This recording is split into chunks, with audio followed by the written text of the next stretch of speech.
ನೊಂದ ಕುಟುಂಬಕ್ಕೆ ನ್ಯಾಯ ಒದಗಿಸೋಣ ಬನ್ನಿ. ಅದಕ್ಕೆ ಸರ್ ಅದು ಸರ್ ನೀವು ಮಾಡಕ್ ಬರಲ್ಲ ಕೇಳಿ ಸರ್. ನೀವು ಒಂದು ಜನರಲ್ ಆಗಿ ತಗೊಳ್ತೀರಾ. ಇದು ಈ ಇನ್ಸಿಡೆನ್ಸ್ ಆದ ತಕ್ಷಣ ಅವನು ಪ್ರೊಸೀಜರ್ ಏನಂದ್ರೆ ಅವ್ನು ಬರಬೇಕು, ಫ್ಯಾಕ್ಟ್ರಿ ಅಂಡ್ ಬಾಯ್ಲರ್ ಅವನು ಸರ್ಟಿಫೈ ಮಾಡಬೇಕು. ಲೇಬರ್ ಡಿಪಾರ್ಟ್ಮೆಂಟ್ ನವರು ಬಂದಿದ್ರು ಅಲ್ಲ, ಅದೇ ಅವನಲ್ಲ, ಅವನು ಅಲ್ಲಿ ಬೆಂಗಳೂರಿಂದ ಬರ್ಬೇಕು. ಅವನು ಲೇಬರ್, ಅವನು ಬರ್ತಾರೆ ಸರ್, ನಾಳೆ ಬರ್ತಾರೆ. ಅಲ್ಲ, ಅವನು FIR ಆಗಕ್ಕಿಂತ ಮುಂಚೆ ಇವೆಲ್ಲ ಬರೀಬೇಕು ನೀವು ಇದರಲ್ಲಿ. ಈಗ ಕಂಪ್ಲೇಂಟ್ ನಾವು ಯಾಕೆ ಆ ಹುಡುಗನ ಹತ್ರ ತಗೊಂಡು ಅಂತ ಹೇಳಿದ್ರೆ, ಈಗ ಇವರೆಲ್ಲ ಅದಕ್ಕೆ ಸರ್ ಅದು ಸರ್ ನೀವು ಮಾಡಕ್ ಬರಲ್ಲ ಕೇಳಿ ಸರ್. ನೀವು ಒಂದು ಜನರಲ್ ಆಗಿ ತಗೊಳ್ತೀರಾ. ಇದು ಈ ಇನ್ಸಿಡೆನ್ಸ್ ಆದ ತಕ್ಷಣ ಅವನು ಪ್ರೊಸೀಜರ್ ಏನಂದ್ರೆ ಅವ್ನು ಬರಬೇಕು, ಫ್ಯಾಕ್ಟ್ರಿ ಅಂಡ್ ಬಾಯ್ಲರ್ ಅವನು ಸರ್ಟಿಫೈ ಮಾಡಬೇಕು. ಲೇಬರ್ ಡಿಪಾರ್ಟ್ಮೆಂಟ್ ನವರು ಬಂದಿದ್ರು. ಅಲ್ಲ, ಅದೇ ಅವನಲ್ಲ, ಅವನು ಅಲ್ಲಿ ಬೆಂಗಳೂರಿಂದ ಬರ್ಬೇಕು. ಅವನು ಲೇಬರ್, ಅವನು ಬರ್ತಾರೆ ಸರ್, ನಾಳೆ ಬರ್ತಾರೆ. ಅಲ್ಲ, ಅವನು FIR ಆಗಕ್ಕಿಂತ ಮುಂಚೆ ಇವೆಲ್ಲ ಬರೀಬೇಕು ನೀವು ಇದರಲ್ಲಿ. ಈಗ ಕಂಪ್ಲೇಂಟ್ ನಾವು ಯಾಕೆ ಆ ಹುಡುಗನ ಹತ್ರ ತಗೊಂಡು ಅಂತ ಹೇಳಿದ್ರೆ, ಈಗ ಇವರೆಲ್ಲ ಸರ್ ಪ್ರಭಾಕರ ಎಲ್ಲ ಕಾರ್ಮಿಕ ಮಿನಿಸ್ಟ್ರಿಗೆ ಇದನ್ನೆಲ್ಲ ರಿಪೋರ್ಟ್ ಮಾಡು. 11:30 ಆದ್ರೂ ಕಂಪನಿಯವನು ಕಂಪ್ಲೇಂಟ್ ಕೊಟ್ಟಿಲ್ಲ, ಫ್ಯಾಕ್ಟ್ರಿ ಅಂಡ್ ಬಾಯ್ಲರ್ಗೆ ಹೋಗಿಲ್ಲ. ಪೊಲೀಸ್ನವ್ರು ಬಂದು ಪೊಲೀಸ್ನವ್ರು ಬಂದು ಕೂಡ ಫ್ಯಾಕ್ಟ್ರಿ ಅಂಡ್ ಬಾಯ್ಲರ್ಸ್ ಕಂಪ್ಲೇಂಟ್ ಕೊಟ್ಟು ಓನರ್ ಹತ್ರ ಕಂಪ್ಲೇಂಟ್ ತಗೊಂಡಿಲ್ಲ. ಇದೆಲ್ಲ ಲ್ಯಾಪ್ಸಸ್ ನ ಬರೆದ್ಬಿಟ್ಟು ತನಿಖೆಗೆ ಆದೇಶ ಮಾಡು. CMಗೊಂದು ಬರಿ, ಇವ್ರಿಗೊಂದು ಬರಿ, ಕಾರ್ಮಿಕ ಮಂತ್ರಿಗೆ, ಕಾರ್ಮಿಕ ಕಮಿಷನರ್ ಕೊಡು, ಒಂದು ಎನ್ಕ್ವೈರಿ ಆಗ್ಬೇಕು ಅಂತ. ಶೋಭಾ ಕರಂದ್ಲಾಜೆಗೆ ಒಂದು ಕಾಪಿ ಹಾಕು. ಸೆಂಟ್ರಲ್ ಮಿನಿಸ್ಟ್ರಿ ಇದೆಲ್ಲ ಕಾರ್ಮಿಕ ಮತ್ತೆ ಇಲಾಖೆಗೆ ಅವ್ರಿಗೊಂದು ಹಾಕು, ಒಂದು ಎನ್ಕ್ವೈರಿಗೆ ಹಾಕು. ಹೇಳ್ತೀನಿ, ಸ್ಟ್ರಾಂಗ್ ಲೆಟರ್ ಡ್ರಾಫ್ಟ್ ಮಾಡಕ್ಕೆ ಲಾಯರ್ HR ಇಲ್ಲ, ಮ್ಯಾನೇಜರ್ ಇಲ್ಲ, lapses of the police, lapses of the boiler and factory, lapses of the owner, 3 ಜನದ್ದು ಸೇರಿಸ್ಬಿಟ್ಟು ಬರೀ ಹೇಳ್ತೀನಿ.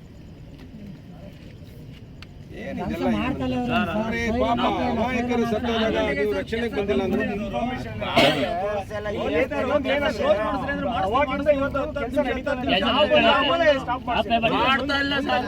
ಏನವರ ಪುರುಷೋತ್ತಮ ಹುಡುಗನ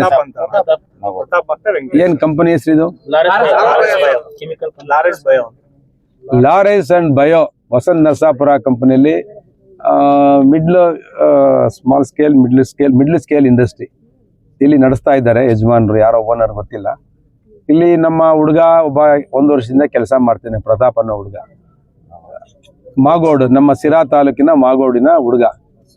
1 ವರ್ಷದಿಂದ ಇಲ್ಲಿ ಕೆಲಸ ಮಾಡ್ತಾ ಇದ್ದಾನೆ. ಇವತ್ತು ಒಂದು ಕೆಲಸಕ್ಕೆ ಬಂದಂಥ ಸಂದರ್ಭದಲ್ಲಿ ಆತನ ಒಂದು ಟ್ಯಾಂಕ್, ಏನು ಕೆಮಿಕಲ್ ಟ್ಯಾಂಕ್ ಏನದು, ಏನು ಅಮೋನಿಯಾ ಸಂಪ್ ಅಂತ ಒಂದು ಮಾಡ್ಕೊಂಡಿದ್ದಾರೆ ಫ್ಯಾಕ್ಟ್ರಿಯವರು. ಅಮೋನಿಯಾ ಸಂಪ್ ಇರುವಂಥ ಒಂದು ಸಂಪ್ ಒಳಗಡೆ ಆತನ ಇಳಿಸಿದ್ದಾರೆ.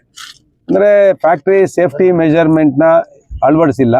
ಅದನ್ನು ಇಳಿಸ್ಬೇಕಾದ್ರೆ ಅಮೋನಿಯಾ ಕೆಮಿಕಲ್ ಇರುವಂಥ ಒಂದು ಸಂಪ್ ಇಳಿಸ್ಬೇಕಾದ್ರೆ ತುಂಬ ಎಚ್ಚರಿಕೆಯಿಂದ ಇಳಿಸ್ಬೇಕು. ಅದರಲ್ಲಿ ಸೇಫ್ಟಿ ಮೆಜರ್ಸ್ ಮಾಡಿದ್ರೆ ಇಳಿಸಿದ್ದಾರೆ.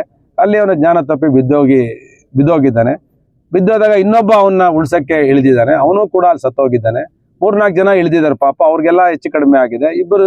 ಒಟ್ಟು 5 ಜನ ಇಳಿದಿದ್ದಾರೆ, ಅದ್ರಲ್ಲಿ 2 ಡೆತ್ ಆಗಿದ್ದಾರೆ. ಇನ್ನು 3 ಜನ ಏನೋ ಉಳ್ಕೊಂಡು ಆಸ್ಪತ್ರೆಯಲ್ಲಿ ಏನೋ ಇದಾರಂತ, ಅವರು ಸೀರಿಯಸ್ ಅಲ್ಲಿ ಇದಾರಂತೆ. ಆದ್ರೆ ಇದು ಘಟನೆ ನಡೆದು 12:30 ಮಧ್ಯಾಹ್ನ 11:30 12 ಗಂಟೆಯಲ್ಲಿ ಘಟನೆ ನಡೆದಿದೆ. ಘಟನೆ ಆದ ತಕ್ಷಣ ನಮಗೆ ಓನರ್ ಬಗ್ಗೆ, ಇಂಡಸ್ಟ್ರಿ ನಡೆಸೋಂಥವ್ರ ಬಗ್ಗೆ ಗೌರವ ಇದೆ.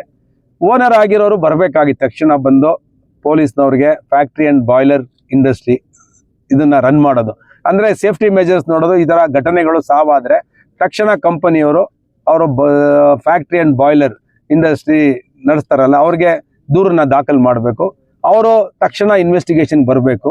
ಬಂದ ಮೇಲೆ ಓನರು ಅವನ್ನೆಲ್ಲವನ್ನ ನೋಡಿ ಫ್ಯಾಕ್ಟ್ರಿ ಅಂಡ್ ಬಾಯ್ಲರ್ಸ್ ಅವರು ಪೊಲೀಸ್ಗೆ FIRಗೆ ಕಂಪ್ಲೇಂಟ್ ಕೊಡಬೇಕು. ಕಂಪನಿ ಏನೇನು ಸೇಫ್ಟಿ ಮೆಜರ್ಸ್ನ ಮಾಡಿಲ್ಲ, ಯಾಕೆ ಸಾವಾಗಿದೆ ಅಂತೇಳಿ ಅವರು ಕಂಪ್ಲೇಂಟ್ನ ಲಾಡ್ಜ್ ಮಾಡಬೇಕು. ಓನರು ಯಾವುದೇ ಇಲ್ಲಿ ಬರದಲ್ಲೇ 11:30 ಬಾಡಿನ ಎತ್ತಿ ಡೈರೆಕ್ಟಾಗಿ ತೊಗೊಂಡೋಗಿ ಶವಾಗಾರಕ್ಕೆ ಆಸ್ಪತ್ರೆಗೆ ತೊಗೊಂಡೋಗಿದ್ದಾರೆ. ಆಸ್ಪತ್ರೆಯಲ್ಲಿ ಡೆತ್ ಅಂತ ಹೇಳಿದ್ದಾರೆ. 11:30 ಆದ್ಮೇಲೂ ಕೂಡ, ಆಕ್ಸಿಡೆಂಟ್ ಆದ್ಮೇಲೂ ಕೂಡ ಫ್ಯಾಕ್ಟ್ರಿಯವರು ಒಂದು ಕಂಪ್ಲೇಂಟನ್ನು, ದೂರನ್ನ ದಾಖಲು ಮಾಡಿಲ್ಲ. ಪೊಲೀಸ್ ಸ್ಟೇಷನ್ಗಾಗಲಿ ಫ್ಯಾಕ್ಟ್ರಿ ಅಂಡ್ ಬಾಯ್ಲರ್ಗಾಗಲಿ ದಾಖಲು ಮಾಡಿಲ್ಲ. ಆಮೇಲೆ ಪೇರೆಂಟ್ಸ್ಗೆ, ಅವ್ರಿಗೆ ಯಾರು ಅವರ ಸಂಬಂಧಿಕರಿದ್ರು ಅವ್ರಿಗೂ ಕೂಡ ಇನ್ಫಾರ್ಮ್ ಮಾಡಿಲ್ಲ. ಆಮೇಲೆ ಶವಾಗಾರದಲ್ಲಿರೋನು ಯಾರೋ ಒಬ್ಬ ವ್ಯಕ್ತಿ ತಿಳ್ಕೊಂಡು ಆ ಕುಟುಂಬದವ್ರಿಗೆ ಒಂದು ಫೋನ್ ಮಾಡಿದ್ದಾನೆ, ಈ ತರ ನಿಮ್ಮ ಬಾಡಿ, ನಿಮ್ಮ ಹುಡುಗ ಯಾರೋ ಸತ್ತೋಗಿದ್ದಾನೆ, ಇಲ್ಲಿ ಬಂದಿದ್ದಾನೆ ಮಾಗೋಡೋನು ಅಂತ ಹೇಳಿ. ಅಲ್ಲಿಂದ ಇವರೆಲ್ಲ ಓಡ್ ಬಂದಿದ್ದಾರೆ. ಪಾಪ ಓಡ್ ಬಂದು ಫ್ಯಾಕ್ಟ್ರಿ ಹತ್ರ ಬಂದು ಕೇಳಿದ್ದಾರೆ. ಫ್ಯಾಕ್ಟ್ರಿಯವರು ಇಲ್ಲಿವರೆಗೂ ಓನರು ಏನು ಮಾಹಿತಿ ಕೊಟ್ಟಿಲ್ಲ. ಇದ್ರ ಮಧ್ಯೆ ಪೊಲೀಸರು ಬಂದಿದ್ದಾರೆ ಇಲ್ಲಿ. ಇದ್ರ ಮಧ್ಯ 12:30 1 ಗಂಟೆಗೆ ಪೊಲೀಸರು ಬಂದು ಇವರು ಕೂಡ ಪೊಲೀಸರು ಓನರ್ನ ಕರೆಸಿ ಫ್ಯಾಕ್ಟ್ರಿ ಅಂಡ್ ಬಾಯ್ಲರ್ಗೆ ಇನ್ಫಾರ್ಮೇಶನ್ ಮಾಡಿ ಯಾರೋ ಲೇಬರ್ ಇನ್ಸ್ಪೆಕ್ಟ್ರು ಆತನ ಕರೆಸಿ ಎಲ್ಲ ಮಾಜರ್ ಮಾಡಿಸ್ಬೇಕಾಯ್ತು. ಇವರು ಇನ್ನೊಬ್ಬ ಹುಡುಗನ ಹತ್ರ ಸತ್ತೋಗಿರೋನು, ಅವನ ಹೆಸರು ವೆಂಕಟೇಶ್ ಅನ್ನೋನ ಹತ್ರ ಒಂದು ಕಂಪ್ಲೇಂಟ್ ತಗೊಂಡು ಅಲ್ಲಿ ಕಂಪ್ಲೇಂಟ್ ಲಾಡ್ಜ್ ಮಾಡಿ ಪೋಸ್ಟ್ ಮಾರ್ಟಮ್ ಮಾಡೋದಕ್ಕೆ ಇಲ್ಲಿ ಬಂದವ್ರೆ. 11:30 ಆದ್ರೂ ಪೊಲೀಸ್ನವರು ಕೂಡ ನಿರ್ಲಕ್ಷ್ಯ ತೋರಿಸಿದ್ದಾರೆ ಅಂತ ಮೇಲ್ನೋಟಕ್ಕೆ ಕಾಣಿಸ್ತಿದೆ. ನಾನು ಯಾರ ಮೇಲೂ ದೂರ ಹೇಳಲ್ಲ. ನಮಗೆ ನ್ಯಾಯ ಬೇಕು. ನಮಗೆ ಪೊಲೀಸ್ ಅವ್ರನ್ನೇ ಆಗಲಿ, ಓನರ್ ಬಗ್ಗೆನೇ ಆಗಲಿ, ಫ್ಯಾಕ್ಟ್ರಿ ಯಾರೋ ಈ ಲೇಬರ್ ಇನ್ಸ್ಪೆಕ್ಟರ್ ಬಂದಿದ್ದಾನಲ್ಲ ಆತನ ಬಗ್ಗೆನೂ ನಮ್ಗೇನೋ ತಕರಾಲಿಲ್ಲ. ಆದರೆ ಪ್ರೊಸೀಜರ್ಗಳನ್ನ ಎಲ್ಲೂ ಫಾಲೋ ಅಪ್ ಮಾಡ್ದಲೆ ಎಲ್ಲೋ ಒಂದು ಕಡೆ ಓನರ್ ಕಡೆ ಸಪೋರ್ಟ್ ಮಾಡೋ ತರ ಮೇಲ್ನೋಟಕ್ಕೆ ಕಾಣ್ತಾ ಇದೆ. ಅದರಿಂದ ನಾವಿಲ್ಲಿ ಕೂತಿದ್ದೀವಿ ಧರಣಿ. ಓನರ್ ಬರಬೇಕು. ಓನರ್ ಏನೇನು ತಪ್ಪಾಗಿದೆ, ನಮಗೆ ಓನರ್ ಬಗ್ಗೆ ಏನೂ ಸಿಟ್ಟಿಲ್ಲ. ನಮ್ಮ ಹುಡುಗ ಸತ್ತೋಗಿದ್ದಾನೆ, ಅವನ ಜೀವ ಬರಲ್ಲ.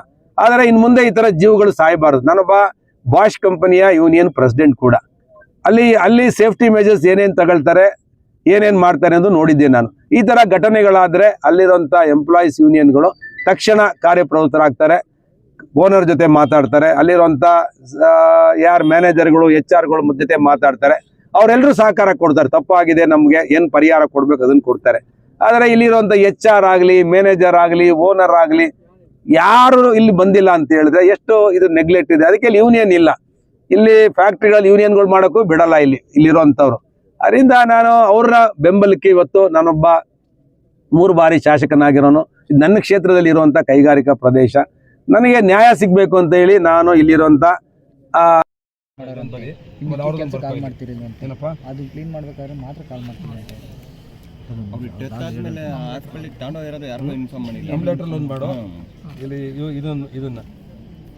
ಇದನ್ನ ಒಂದು ಕಾರ್ಮಿಕ ಇಲಾಖೆಯವ್ರು ಮಾಡು, ದೂರುಪತ್ರ ದಿನಾಂಕ ಹಾಕ್ಬಿಟ್ಟು ಸ್ಥಳ ಈ ಫ್ಯಾಕ್ಟ್ರಿದೊಂದು ಹಾಕು.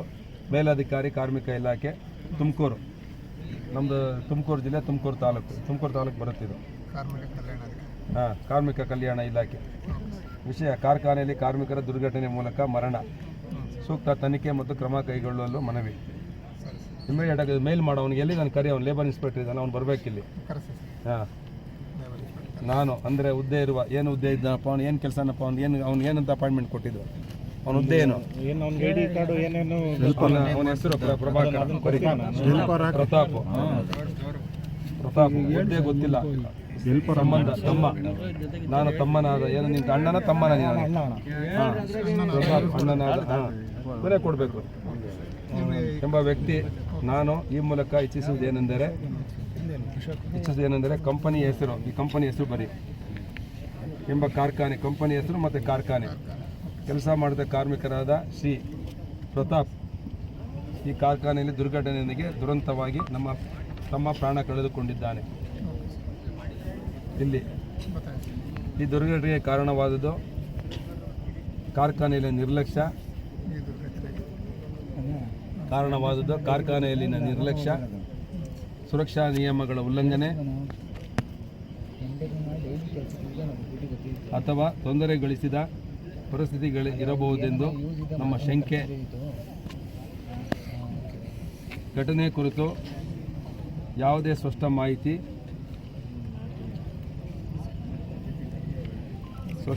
ಅಥವಾ ಪರಿಹಾರ ಕ್ರಮಗಳನ್ನು ಕಂಪನಿಯಿಂದ ನೀಡಲಾಗಿಲ್ಲ. ಅಂತಹ ಪರಿಸ್ಥಿತಿಯಲ್ಲಿ ನಾವು ಈ ಬಗ್ಗೆ ಅಧಿಕಾರಿಗಳಾದ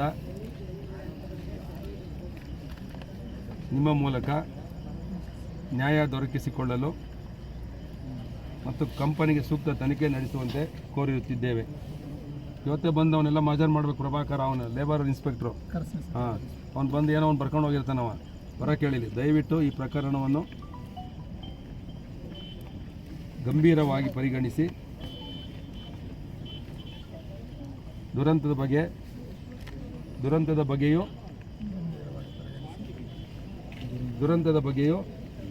ತೊಂದರೆಗೆ ಕಾರಣವಾದ ಅಸುರಕ್ಷಿತ ಪರಿಸರದ ಮೇಲೂ ಸೂಕ್ತ ಕ್ರಮವನ್ನು ತೆಗೆದುಕೊಳ್ಳಿ. ಅಸುರಕ್ಷಿತ ಪರಿಸರದ ಮೇಲೂ ಅಂದರೆ ಸುರಕ್ಷಿತವಾಗಿರೋದಲ್ಲ ಇವನು ಸೇಫ್ಟಿ ಮೆಜರ್ಸ್ ಏನು ತಗೊಂಡಿರಲ್ಲ, ಅದನ್ನು ಸಡನ್ನಾಗಿ ಇಳಿಸ್ಬಿಟ್ಟಿರ್ತಾನೆ ಇವ. ಅದಕ್ಕೆಲ್ಲ ಅವನು ಫಸ್ಟ್ ಚೆಕ್ ಮಾಡಿ ಎಲ್ಲ ಮಾಡಿ ಅವನಿಗೆ ಇಲ್ಲ ಅಂದರೆ ಆಕ್ಸಿಜನ್ ಕೊಟ್ಟು ಇಳಿಸ್ಬೇಕಾಯ್ತು. ಅವನು ಮೇಲೂ ಸೂಕ್ತ ಕ್ರಮವನ್ನು ತೆಗೆದುಕೊಳ್ಳಿ. ಅವ್ನು ಫ್ಯಾಕ್ಟ್ರಿ ಆ್ಯಂಡ್ ಬಾಯ್ಲರ್ಗೂ ಕೊಡು. ಪೊಲೀಸ್ನವ್ರಿಗೆ ನಮ್ಮ ಲಾಯರ್ಗೆ ನಾಗರಾಜಿಗೆ ಫೋನ್ ಮಾಡಿಬಿಟ್ಟು ಏನಪ್ಪ ಸೇಮ್ ಇದನ್ನೇ ಡ್ರಾಫ್ಟ್ ಮಾಡಿಬಿಟ್ಟು ಲಾಯರಿಂದ ಒಂದು ಡ್ರಾಫ್ಟ್ ಮಾಡಿ ತೆಗೆಸ್ಕೊಳ್ಳಿ. ನಾಗರಾಜಿಗೆ ಫೋನ್ ಮಾಡು, ಏನಪ್ಪ ಒಂದು ಡ್ರಾಫ್ಟ್ ಮಾಡಿ ಕಳಿಸು ಅಂತೇಳಿ ಕಂಪ್ಲೇಂಟ್ ಪೊಲೀಸ್ನವರು. ಅದ್ರ ಮೇಲೆ ಅವ್ರು ಬಂದು ಅವನಿಗೆ ಎನ್ಕ್ವೈರಿ ಮಾಡಲಿ, ಅವ್ರದ್ದು ಏನೇನು ಸೀಸ್ ಮಾಡೋಕೆ ಮಾಡಲಿ. ಏನಪ್ಪ ಫಸ್ಟ್ ಮೇಲೊಂದು ಮಾಡಿಬಿಡು, ಎಲ್ಲಿಗೆ factory and boiler, factory and boilers ಕಳಿಸಿ ಅವ್ನು ಕಳಿಸ್ತಾನೆ. ಪ್ರೊಸೀಜರ್ ಅದು. ಫ್ಯಾಕ್ಟ್ರಿ ಆ್ಯಂಡ್ ಬಾಯ್ಲರ್ಸ್ ಕಂಪ್ಲೇಂಟ್ ಕೊಟ್ಟರೆ ಆತ ಇಮಿಡಿಯೇಟಾಗಿ ಅವತಾನೆ ಬಂದಿಲ್ಲಿ ಮಾದರ್ ಮಾಡ್ತಾರೆ. ಮಾದರ್ ಮಾಡಿದ್ರೇನ್ರಿ ಬಂದವರು ಬಂದಿದ್ರು ಸರ್, ಇವ್ರು ಬಂದಿದ್ರು ಯಾರು? Labour inspector. Factory and boiler ಅವ್ರು ಯಾರು ಬಂದಿದ್ರು? ಅಂದರೆ ಅದನ್ನೇ ಅಪ್ಪ ಮೇಯ್ನ್ ಅವರೇನೆ ಬರಬೇಕಾಗಿರೋದು. ಫಸ್ಟ್ ಅವ್ರು ಬಂದು ನೋಡ್ಬೇಕು ಆ ಸೇಫ್ಟಿ ಮೆಜರ್ಸ್ ಎಲ್ಲ. ಈತ ಏನಿಲ್ಲ ಲೇಬರ್ ಇನ್ಸ್ಪೆಕ್ಟರ್ ಏನಿಲ್ಲ, ಸುಮ್ಮನೆ ಬಂದು ಬರ್ಕೊಂಡು ಹೋಗಿದ್ದೆ ನಾವು. ಲೇಬರ್ ಇನ್ಸ್ಪೆಕ್ಟ್ರು ಬಂದವರೇ ಆಯ್ತಿರಪ್ಪ, ಬಿಟ್ಟಿಲ್ಲ ಅವರು ಯಾರನ್ನ ಗೌರ್ಮೆಂಟ್ ಬರೀ. ಆಮೇಲೆ 11 ಗಂಟೆಯಿಂದ ಅವ್ರಿಗಿಂತ ಫಸ್ಟ್ ಇವರೇ ಏನೋ ಅಲ್ರಿ ನಾನು ಹೇಳೋದು, ಒಂದು ನಿಮಿಷ ಏನೋ ಫ್ಯಾಕ್ಟ್ರಿ ಒಳಗಡೆ ಇವರು ಕೋಟ್ಯಾಂತರ ರೂಪಾಯಿ ಹಣ ಇಡ್ತಾರೆ, ಫ್ಯಾಕ್ಟ್ರಿ ನಡೆಸ್ತಾರೆ. ಇದು ಎಷ್ಟು ಇದು ಹೇಳು. ನೋಡಿ ಸರ್, ಇದು ಒಂದು ಕಂಪ್ನಿ, ಇದು ಬಯೋ ಅಂತ ಹೇಳಿ, ಲಾರೆಸ್ ಬಯೋ ಅಂತ ಒಂದು ಕಂಪ್ನಿ ನಮ್ಮ ಶಿರಾ ತಾಲೂಕಿನ ಮಾಗೋಡಿಂದ ಮತ್ತೆ ತರೂರು ಹುಡುಗ ಇಬ್ರು ಇಲ್ಲಿ ಸ್ಪಾಟ್ ಆಗಿದ್ದಾರೆ. ಯಾವಾಗ ಬೆಳಿಗ್ಗೆ 11 ಗಂಟೆಗೆ ಆಗಿರೋ ಘಟನೆ. ಬೆಳಿಗ್ಗೆ 11 ಗಂಟೆಗೆ ಆಗಿರೋ ಘಟನೆನ ಇಡೀವರೆಗೂ ನಮ್ಮ ಫ್ಯಾಮಿಲಿಗೆ ಆ ಸಂಬಂಧಪಟ್ಟ ಯಾರು ಮೃತಪಟ್ಟಿದ್ದಾರೆ ಅವ್ರಿಗೆ ಸಂಬಂಧಪಟ್ಟವರು ಫ್ಯಾಮಿಲಿಗೆ ಒಂದೇ ಒಂದು ವಿಷಯ ತಿಳಿಸಿಲ್ಲ. ಏಕಾಏಕಿ ಇವರೇ ಕರ್ಕೊಂಡೋಗಿ ಯಾವ ಹಾಸ್ಪಿಟ್ಲಿಗೆ ಕರ್ಕೊಂಡು ಹೋಗಿದ್ದಾರೆ ಏನೋ ಗೊತ್ತಿಲ್ಲ. ನಮಗೆ ಗೌರ್ಮೆಂಟ್ ಹಾಸ್ಪಿಟಲ್ ಯಾರೋ ಒಬ್ಬ ನನಗೆ ಪರಿಚಯ ಇರೋಂತ ನೋಡಿದ್ರೆ, ಅಣ್ಣ ನಿಮ್ಮೂರವ್ನು ಯಾರೋ ಒಬ್ಬ ಡೆತ್ ಆಗಿದ್ದಾನೆ ಅಂತ ನೋಡಿದ್ರೆ ನನ್ನ ಸ್ವಂತ ತಮ್ಮ, ನನ್ನ ಚಿಕ್ಕಪ್ಪನ ಮಗ. ನಾವ್ ಇಲ್ಲಿ ಸರಿ ಆಯ್ತು ಅಂತ ಏಕಾಏಕಿ ಇಲ್ಲಿ ಕಂಪ್ನಿ ಹತ್ರ ಬಂದ್ರೆ, ಕಂಪ್ನಿ ಅದ್ರ ಪಾಡಿಗೆ ಅದು ಪ್ರೊಡಕ್ಷನ್ ಹೌಸ್ ನಡೀತದೆ. ನಮ್ಮ ಹತ್ರ ವಿತ್ ಸಾಕ್ಷಿ ಇದ್ದೇ ಮಾತಾಡ್ತದೆ. ಅದ್ರ ಪಾಡಿಗೆ ಅದು ಪ್ರೊಡಕ್ಷನ್ ನಡೀತಾನೆ ಇದೆ. ಇಲ್ಲಿ ಬಂದು ಕಂಪ್ನಿಯನ್ನ ಯಾರಾದ್ರೂ ಸಂಬಂಧಪಟ್ಟವ್ರು ಕೇಳಿದ್ರೆ ಇಲ್ಲಿ ಸೆಕ್ಯೂರಿಟಿ ಗಾರ್ಡ್ ಒಳಗಡೆ ಬಿಟ್ಕೊಂತಿಲ್ಲ. ಅವಾಗ್ಲೇ ಒಂದು ವೆಹಿಕಲ್ ಬಂದಿದೆ ಸರ್ಕಾರದ್ದು, ನಮ್ಮ ಹತ್ರ ವಿಡಿಯೋ ಇದೆ. ಗೌರ್ಮೆಂಟ್ ಅಫಿಷಿಯಲ್ ನ ಒಳಗಡೆ ಬಿಟ್ಕೊಂತಿಲ್ಲ. ಅವ್ರು ಯಾರು ಲೇಬರ್ ಆಫೀಸ್ ಸಂಬಂಧಪಟ್ಟವ್ರು ಯಾರನ್ನೋ ಅವ್ರನ್ನ ಒಳಗಡೆ ಬಿಟ್ಕೊಂಡಿಲ್ಲ. ಈ ಕಂಪ್ನಿ ಅವ್ರು ಇನ್ನೆಷ್ಟು ಮಟ್ಟಿಗೆ ಇನ್ಯಾರು ಬ್ಯಾಕ್ ಅಂಡ್ ಸಪೋರ್ಟ್ ಇದೆ ಇವ್ರಿಗೆ ಅನ್ನೋದು ನಮಗೆ ಗೊತ್ತಾಗ್ಬೇಕು. ಒಂದು. ಎರಡನೇದು, ಆ ಕೆಮಿಕಲ್ ಒಳಗಡೆ ನೀವು ಅದನ್ನ ವಿಡಿಯೋ ನೋಡ್ರಿ, ನಮ್ಮ ಹತ್ರನೂ ವಿಡಿಯೋ ಇದೆ. ಒಬ್ಬ ಲೇಬರ್ಗೆ ಏನು ಸೇಫ್ಟಿ ಇರಬೇಕು ಆ ಸೇಫ್ಟಿ ಯಾವ್ದು ಇಲ್ಲ. ಒಂದು ಕಾಲ್ಗೊಂದು ಶೂ ಕೊಟ್ಟಿದ್ದಾರೆ, ಕೈಗೆ 2 ಗ್ಲೌಸ್ ಬಿಟ್ರೆ ಬಾಡಿಗೆ ಇಲ್ಲಿ ಯಾವುದೇ ರೀತಿ ಅದು ಇಲ್ಲ. ಅವರೊಂದು ಬಾಡಿಗೆ ಬೆಲ್ಟ್ ಹಾಕ್ಬೇಕು, ಅದಕ್ಕೆ ಏನ್ ಬೇಕೋ ಸೇಫ್ಟಿ ಪರ್ಪಸ್ ಮಾಡ್ಬೇಕು. ಆಮೇಲೆ ಮೈನ್ ಆಗಿ ಒಬ್ಬ ಮನುಷ್ಯ ಅಲ್ಲಿ ಇಳಿದು ಕ್ಲೀನ್ ಮಾಡೋಂಗಿಲ್ಲ. ಅದಕ್ಕೆ ಆದಂತ ಮಿಷನರೀಸ್ ಇರುತ್ತೆ, ಪ್ರೊಡಕ್ಷನ್ ಹೌಸ್ ಏನೇನ್ ಬೇಕೋ ಅದಕ್ಕೆ ಸಂಬಂಧ. ಇವರು ಏಕಾಏಕಿ ಹುಡುಗರ್ನ ಇಳಿಸಿ ಕೆಲಸ ಮಾಡಿ ಅವರು ಆ ಕೆಮಿಕಲ್ ಏನಾಗಿದೆ ಅಂತ ನಮಗೆ ಇನ್ನ ಘಟನೆ ಗೊತ್ತಿಲ್ಲ. ನಮಗೆ ಪ್ರತಿಯೊಂದು ಇಲ್ಲಿ ಇಬ್ರು ಡೆತ್ ಆಗಿದ್ದಾರೆ ಶಿರಾದವರು. ಇನ್ನೊಂದಿಬ್ರು ಏನು ಸೇಫ್ಟಿ ಮಾಡಿಲ್ಲ. ಇಬ್ರು ಇನ್ನ ಸಾವು ಮಧ್ಯ ಹೋರಾಡ್ತಾ ಇದ್ದಾರೆ. ಫ್ಯಾಕ್ಟರಿ ರನ್ ಆಗ್ತಾ ಇದೆ. ನಾವು ಬಂದು 1.5 ಗಂಟೆ ಆದ್ಮೇಲೆ ನಾವು ಪೊಲೀಸ್ ಅವ್ರಿಗೆ ರಿಕ್ವೆಸ್ಟ್ ಮಾಡ್ಕೊಂಡಿದೀವಿ, ಸರ್ ಫ್ಯಾಕ್ಟರಿ ಕ್ಲೋಸ್ ಆಗ್ಬೇಕು ಅಂತ. 1 ಗಂಟೆ ಆದ್ಮೇಲೆ ಸತತ ಹಳ್ಳಿ ಜನ ಎಲ್ಲ ಬಂದಾದ್ಮೇಲೆ ಫ್ಯಾಕ್ಟರಿ ಕ್ಲೋಸ್ ಆಗಿದೆ. ಮ್ಯಾನೇಜರ್ ನ ಕರೆಸ್ತೀನಿ ಇದುವರೆಗೂ ಇಷ್ಟೊತ್ತಾದ್ರೂ ಇಲ್ಲಿಗೆ ಫ್ಯಾಕ್ಟ್ರಿಗೆ ಸಂಬಂಧಪಟ್ಟ ಯಾರು ಒಬ್ರು ಬಂದಿಲ್ಲ. ಬೇಕಂದ್ರೆ ಸಾಕ್ಷಿ ಲೇಬರ್ಸ್ ಇನ್ನ ಕೆಲಸ ಮಾಡ್ತಾ ಇದ್ದಾರೆ. ಈಗ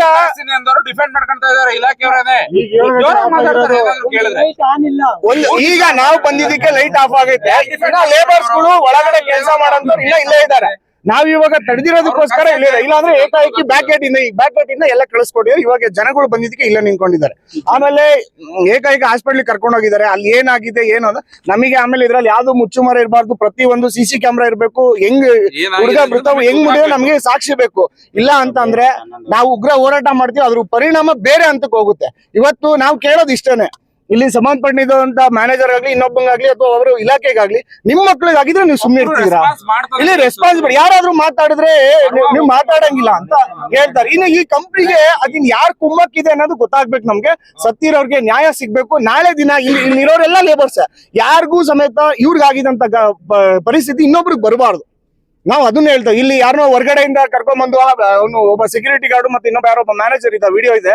ಅವ್ನು ಏಕಾಏಕಿ ಮಾತಾಡ್ತಾನೆ, ತೆರಿ ಮಗಿ ಜಾರೆ ಅಂತ ಅವನು ಒಲ್ಗರ್ ಭಾಷೆಲಿ ಬೈತಾನೆ. ನಮ್ಗೆ ಒಳಗಡೆ ಬಿಟ್ಕೊಂಡು ನಾವೊಂದು 5-6 ಜನ ನುಗ್ಗಿದ್ಮೇಲೆ ಅವ್ನು ಆಯ್ತು ಅಂತ ಸುಮ್ಮನೆ ನಾವು ಕ್ಲೋಸ್ ಮಾಡಿದ್ರೆ ಅವ್ರ ಪಾಡಿಗೆ ಅವ್ರಿಗೆ ಒಂದು ಜೀವ ಸತ್ತಿದೆ. ಅವ್ರಿಗೆ ಅದು ಮುಖ್ಯ ಅಲ್ಲ. ಅವ್ರಿಗೆ ಕೆಲಸ ನಡಿಬೇಕು, ಪ್ರೊಡಕ್ಷನ್ ನಡೀತಾ ಇರ್ಬೇಕು, ಅವ್ರು ದುಡ್ಡು ಬರ್ತಾ ಇರ್ಬೇಕು, ಅವ್ರ ಕಂಪ್ನಿ ಉದ್ಧಾರ ಆಗ್ತಾ ಇರ್ಬೇಕು. ಬಿಟ್ರೆ ಇಲ್ಲಿ ಮಾಡುವಂತ ಲೇಬರ್ಸ್ಗಳು ಇವ್ರು ಹೆಂಗಾದ್ರೂ ಹಾಳಾಗೋಗ್ಲಿ ಅನ್ನೋದು ಇದೆ. ಇಲ್ಲಿ ಯಾರೋ ಒಬ್ಬ ಹುಡುಗ ಇದ್ದಾನೆ, ಅವ್ನ ಕೇಳ್ರಿ, ಬೆಳಿಗ್ಗೆ 11 ಗಂಟೆಗೆ ನೋಡಿರೋದಂತೆ. ನಮ್ಗ್ ಮನೆಗೆ ಒಂದೇ ಒಂದು ಫೋನ್ ಬಂದಿಲ್ಲ ಸರ್. ಈಗ ನಮ್ ಮನೆಯವ್ರು ಸತ್ತಿದ್ದಾರೆ. 11:30 12 ಗಂಟೆ ಸಮಯದಲ್ಲಿ ನಡೆದಿದೆ ಅಂತ ಹೇಳ್ತಿದ್ದಾರೆ. ಒಬ್ಬ ಹುಡುಗ ಇದ್ದಾನೆ, ಎಲ್ಲೋ ಇದ್ದಾನೆ. ಅವ್ನು ಹೇಳಿದ, ಇವ್ನು ಬಿಟ್ಟು ಇನ್ನೊಬ್ಬ ಇದ್ದಾನೆ. ಅವ್ನು ಹೇಳಿ, ಅಣ್ಣ ಬೆಳಿಗ್ಗೆ ನಡೆದಿರೋದಣ್ಣ ಅಂತ. ನಮಗ್ ಗೊತ್ತಿಲ್ಲ, ಏನೋ ನಮಗ್ ಪರಿಚಯ ಇರೋದಕ್ಕೆ ಯಾರೋ ಒಬ್ಬ ಸರ್ಕಾರಿ ಹಾಸ್ಪಿಟಲ್ ಪರಿಚಯ ಇರೋ ಫೋನ್ ಮಾಡಿ ಹೇಳಿದಾನೆ. ಈಗಲೂ ಬಾಡಿ ನೋಡಕ್ ಆಗ್ತಿಲ್ಲ. 4 ಜನ ನಾವು ಬೆಳಿಗ್ಗೆ 2 ಗಂಟೆಗೆ ಬಂದಿದ್ವಿ ಸರ್. 2 ಗಂಟೆಗೆ ಬಂದಿದ್ವಿ. 2 ಗಂಟೆಗೆ ಬಂದಿದ್ಕೆ ಇಲ್ಲೆಲ್ಲ ಪೊಲೀಸ್ನವರೆಲ್ಲ ಇದ್ರು ಸರ್. ಬಂದಿದ್ರು. ನಾವು ಬಂದಿದ ತಕ್ಷಣ ಹೋಗಿ ಡೋರ್ ಬೀಗ ಹಾಕೊಂಡು ಲಾಕ್ ಮಾಡ್ಕೊಂಡ್ರು. ಹಂಗಾರೆ ಒಂದ್ ಪ್ರಾಣಕ್ಕೆ ಬೆಲೆನೇ ಇಲ್ವಾ ಸರ್? ಇಲ್ಲೇನಕ್ ಬರೋದು? ನಾವು ಕೂಲಿ ಮಾಡ್ಕೊಂಡ್ ತಿನ್ನಕ್ಕೆ ಸರ್. ನಮ್ಗೆ ಹೇಳ್ದಂಗೆ ಹೆಂಗ್ ಬಾಡಿ ತಗೊಂಡ್ ಹೋದ್ರು ಇವ್ರು? ನಾವ್ ಬಂದ್ಮೇಲೆ ಆದ್ರೂ ಹೇಳ್ಬೇಕಾಯ್ತು ಸರ್. ಇವ್ರು ಯಾರಿಗೂ ಗೊತ್ತಿಲ್ಲ ಸರ್. ಯಾರಿಗೂ ಒಂದ್ ಮಾತು ಹೇಳಿಲ್ಲ ಸರ್. ಇವ್ರು ಮಾತು ಹೇಳ್ದಂಗೆ ಹೆಂಗ್ ಬಾಡಿ ತಗೊಂಡ್ ಹೋದ್ರು ಇವ್ರು? ನಮ್ಗೆ ಹೇಳ್ಬೇಕಾಯ್ತು. ಹಂಗಾರೆ ಪ್ರಾಣಕ್ಕೆ ಬೆಲೆನೇ ಇಲ್ವಾ ಸರ್? ಇವ್ರು ದುಡ್ಡಿ ಬೆಲೆ ಕೊಡ್ತಾವ್ರಿ, ಪ್ರಾಣಕ್ಕೆ ಬೆಲೆ ಕೊಡ್ತಾ ಇಲ್ಲ. ಇಂಡಸ್ಟ್ರಿಯಲ್ ತಂದೆ ಏನಂದ್ರೆ